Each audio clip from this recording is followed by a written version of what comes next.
Carlos Alcaraz e Novak Djokovic. Final do Australian Open 2026. É um vídeo que eu demorei para soltar porque é absolutamente complexo, difícil e desafiador fazer uma análise pré-jogo de uma partida em que estarão envolvidas duas lendas, dois jogadores completos e dois jogadores do mais bom sentido imprevisíveis. Eu vou falar um pouco do histórico, o que está valendo esse jogo, né, em termos de história, falar um pouco também do embate tático e de como deve ou como pode ser o jogo, para que a galera aí tenha uma melhor experiência ao assistir essa partida, que será transmitida na ESPN, na Disney Plus Premium, com live aqui no canal para quem quiser acompanhar ao vivo a gente, estilo radinho de pilha. Dando uma contextualizada, né? Porque esse confronto, cara, é muito louco porque os dois estão separados por 16 anos. O Djokovic vai fazer 39 anos, tem 38 atualmente, e o Alcaraz tem 22. Ainda assim, já é uma rivalidade histórica. Eles já se enfrentaram 9 vezes, com 5 vitórias para o Djokovic, 4 vitórias para o Alcaraz, sendo que eles já se enfrentaram em todos os grandes slams, decidindo 2 vezes o Wimbledon e agora o Australian Open, né? Vale lembrar que tem rivalidades como Federer e Nadal que não jogaram em todos os grandes slams, né? Eles não jogaram, por exemplo, no US Open. Outra coisa que aproxima os dois, né? Ambos vêm de semifinais históricas. O Alcaraz, que não perdia sets até a semi, venceu os 2 primeiros sets, quase levou a virada, viu o Zverev sacando para fechar o jogo, o Zverev deu aquela boa e velha claudicada, e o Alcaraz, que é um absoluto clutch, foi lá e fechou o jogo. O Djokovic, que morreu nas quartas para o Musetti, porque ele perdia por 2-0, quando o Musetti desistiu, foi ressuscitado e agora vem de uma das vitórias mais espetaculares de sua carreira, que é a vitória sobre Jannik Sinner. Vitória que a gente vai falar um pouco quando a gente for analisar mais especificamente a parte da quadra. O que cada um busca em termos de história? Djokovic, 11º Australian Open, ele já é o maior campeão, né, do torneio, busca ampliar ainda mais sua vantagem, e 25º Grand Slam no total, para isolá-lo na história como maior campeão de simples. Hoje ele ainda está empatado com a australiana Margaret Court. Também busca ser o mais velho da história a vencer um Grand Slam. É que o Djokovic já tem tantos feitos absurdos que vencer mais um Australian Open parece quase mais nada, mas é muita coisa ainda, né?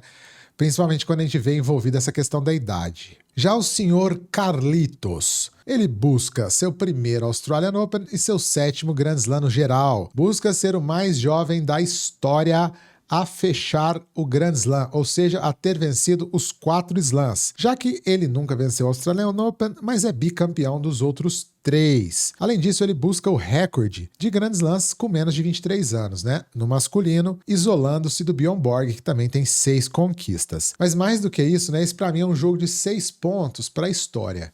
Por quê? Porque pode ser que lá no futuro a gente olhe para esse jogo, assim como a gente olha para as 2 finais de Wimbledon que eles fizeram, e diga, ó, esse confronto aqui foi um dos que decidiu quem é o maior da história, o GOAT. Por quê? Porque eu penso que o Alcaraz, ele vai em busca dos recordes do Djokovic, né?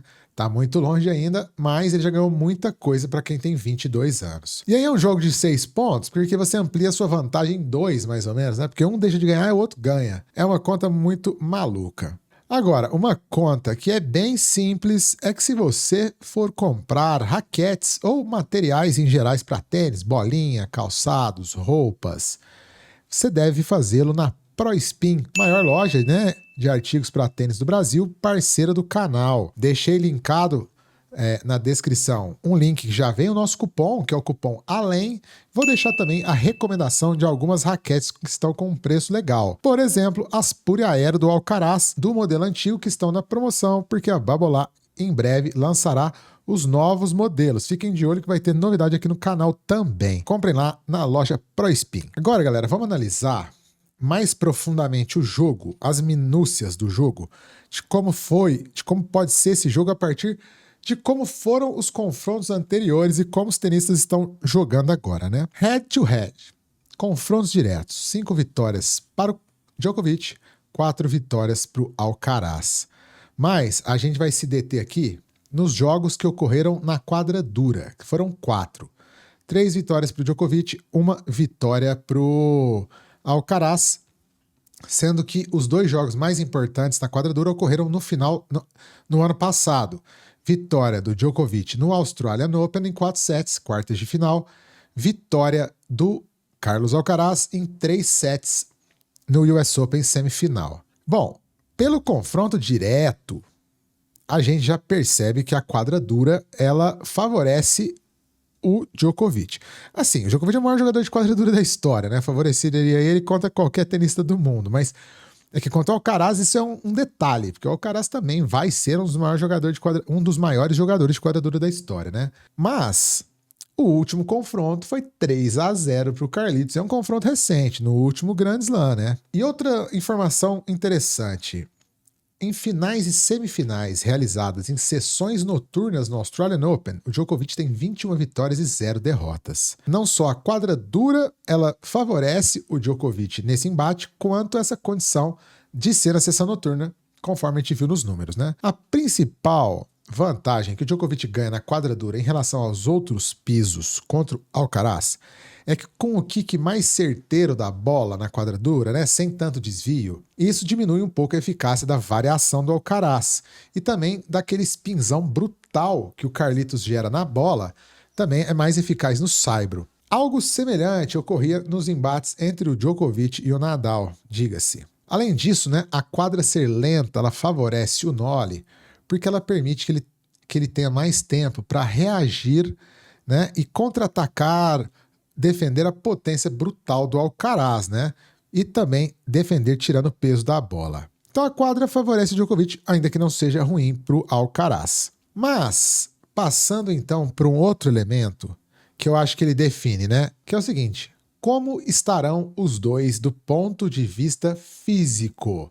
Porque eu acho que o que vai acontecer no jogo passa por como eles vão entrar em quadra, já que os dois vieram de batalha. Além disso, o Djokovic ele já está um pouco mais com a idade avançada, quase quarentão, apesar de estar em plena forma, e o Alcaraz, apesar de 22 anos, ele teve problemas físicos no jogo passado, aparentemente cãibra, passou mal e tal. Então, quando a gente for analisar a tática, ela só vai ser algo válido, né, se os dois estiverem operando a plenos vapores. Então vamos lá, encaixe de jogo e tática. Um primeiro comentário que eu gostaria de fazer nessa questão tática é que para o Djokovic é menos difícil enfrentar o Alcaraz do que enfrentar o Sinner.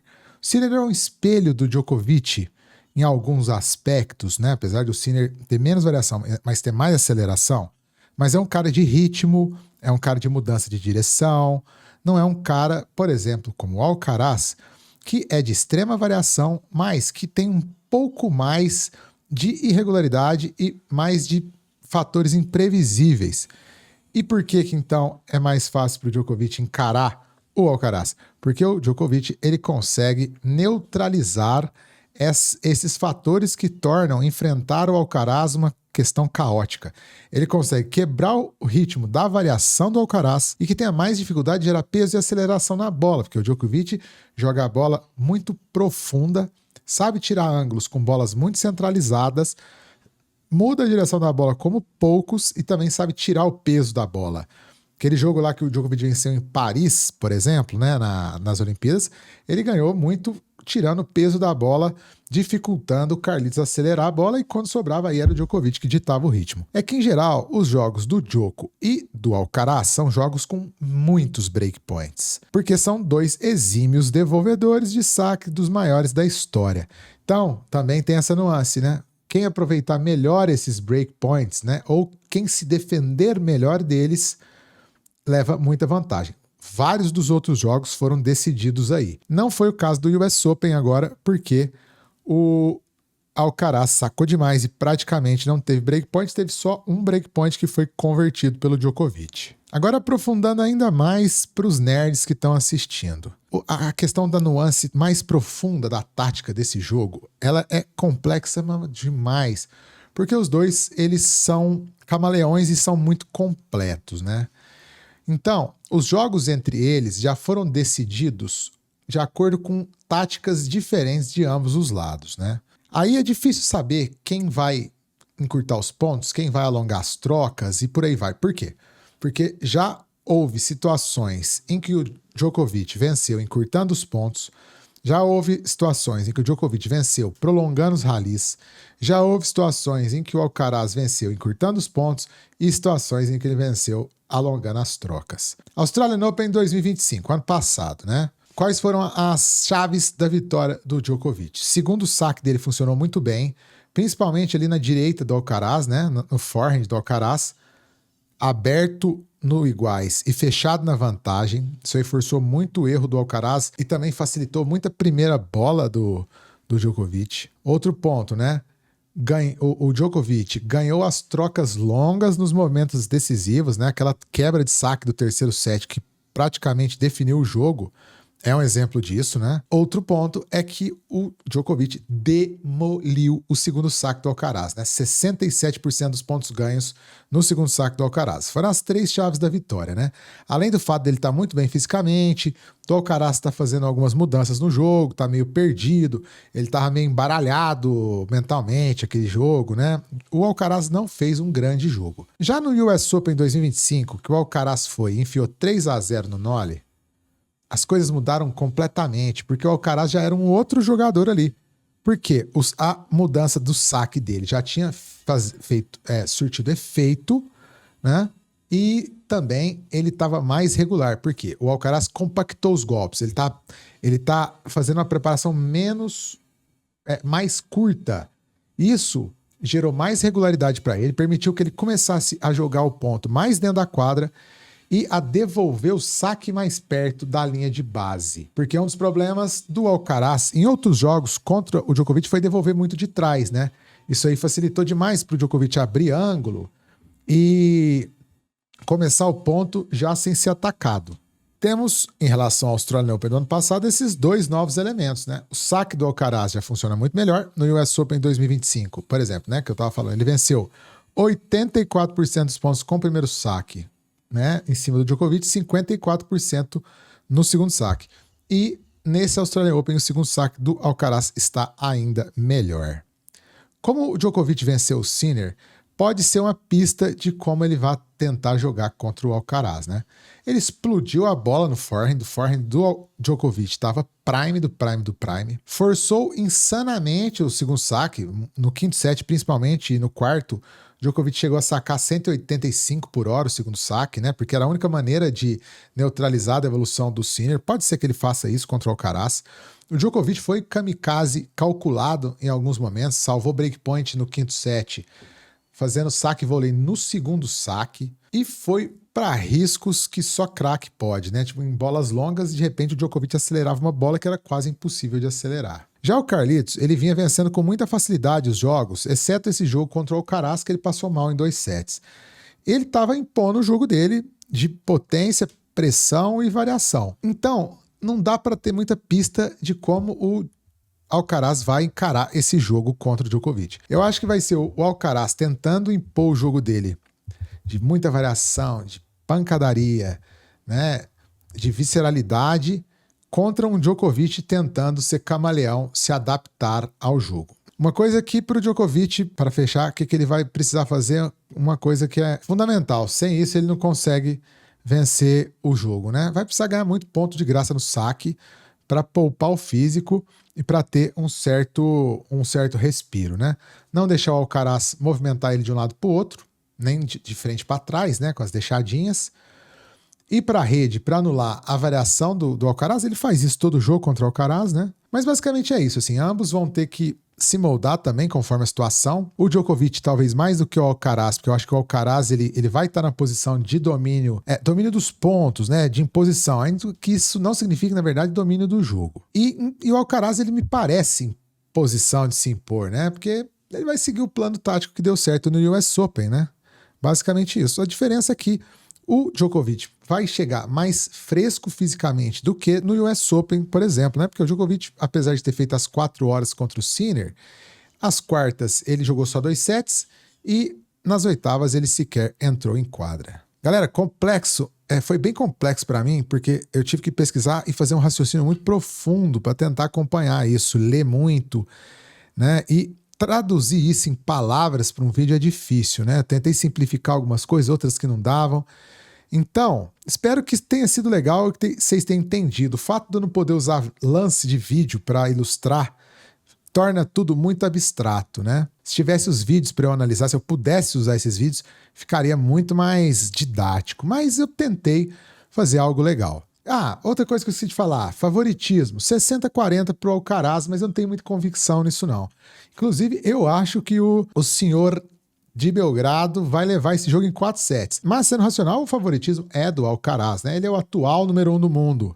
Ele venceu o Djokovic há pouco mais de 4 meses por 3-0 num Grand Slam. Ele tá invicto em Grand Slams na quadradura há 11 jogos, enfim, né? Na matemática fria, ele seria o favorito. Então, pessoal, espero que vocês tenham gostado. Dedo no like, se inscreva no canal, ative o sininho das notificações e live hoje à noite eu vou tentar fazer. E 5 da manhã nos vemos na final. Valeu!